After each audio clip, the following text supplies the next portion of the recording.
Jokowi dalam beberapa waktu lalu mengumumkan pemindahan ibu kota Indonesia dari Jakarta ke Kalimantan Timur. Ibu kota baru tersebut yang bernama Ibu Kota Nusantara diharapkan akan menjadi wajah baru Indonesia Emas. Indonesia saat ini punya peluang besar untuk meraih Indonesia Emas di 2045.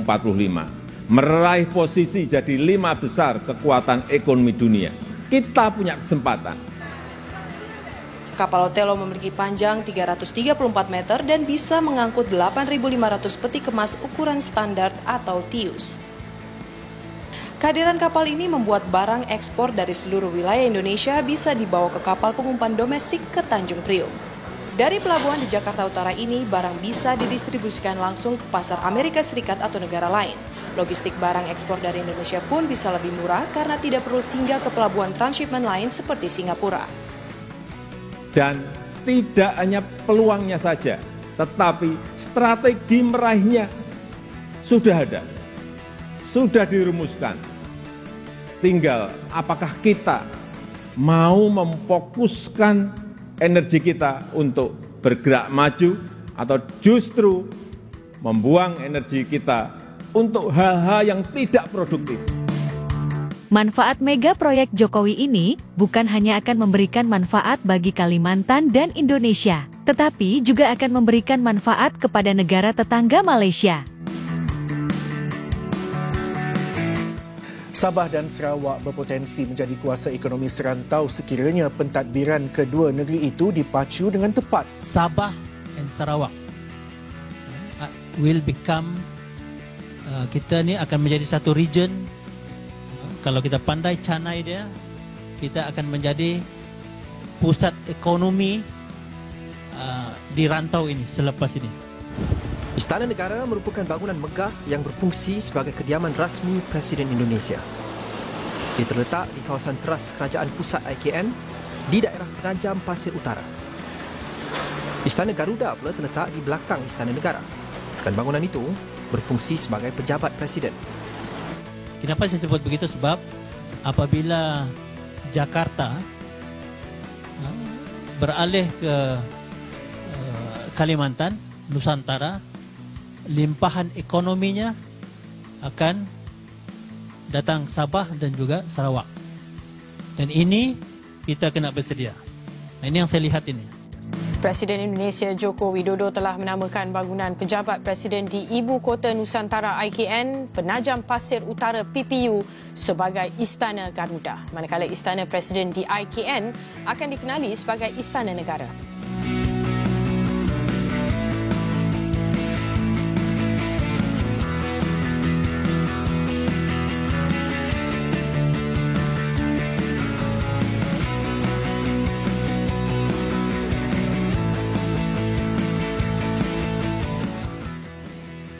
Sudah tiba masanya untuk kerajaan Malaysia menumpukan usaha yang lebih intensif bagi membangun wilayah Sabah dan Sarawak secara menyeluruh, terutamanya dari segi infrastruktur dan jaringan pengangkutan. Di bawah Belanjawan 2024, sejumlah 2.15 bilion diperuntukkan untuk pelbagai projek pembangunan rel dan kereta api di Malaysia yang rata-ratanya tertumpu di semenanjung Malaysia. Alangkah eloknya sekira kerajaan pusat juga dapat melihat kepada pembangunan sebuah jaringan kereta api di Sarawak dan Sabah sebagai pelaburan jangka masa panjang yang bakal memberi pulangan yang amat besar kepada negara. Ini kerana pada masa ini Kementerian Perhubungan Republik Indonesia sedang giat melaksanakan pembinaan secara berfasa laluan kereta api sepanjang 2,428 km bagi menghubungkan bandar-bandar dan kawasan pelabuhan utama di sekitar wilayah Kalimantan. Kendaraan pertama sekaligus yang paling dinanti-nanti wujudnya oleh masyarakat adalah taksi terbang. Taksi terbang atau Sky Taxi dijadwalkan mulai mengudara pada tanggal 29 Juli 2024 mendatang. Namun konteks mengudara ini untuk uji coba kelayakan dan keamanan yang bakal berlangsung selama sebulan. Kereta otonom alias Autonomous Rail Transit atau ART. ART yang merupakan bagian dari sistem transportasi cerdas IKN telah tiba di Jakarta pada Selasa 16 Juli 2024. ART dikirim langsung dari Shanghai, China, direncanakan tiba di IKN pada akhir Juli 2024. Kendaraan ini bernama kapal pinisi. Kapal pinisi yang sudah ada sejak tahun 1500-an merupakan kapal tradisional dari suku Bugis di Sulawesi Selatan. Saking ikoniknya kapal pinisi bahkan sudah masuk sebagai warisan budaya tak benda UNESCO sejak tahun 2017. Kapal yang terbuat dari kayu ini nantinya akan digunakan sebagai moda transportasi untuk menunjang pariwisata di IKN.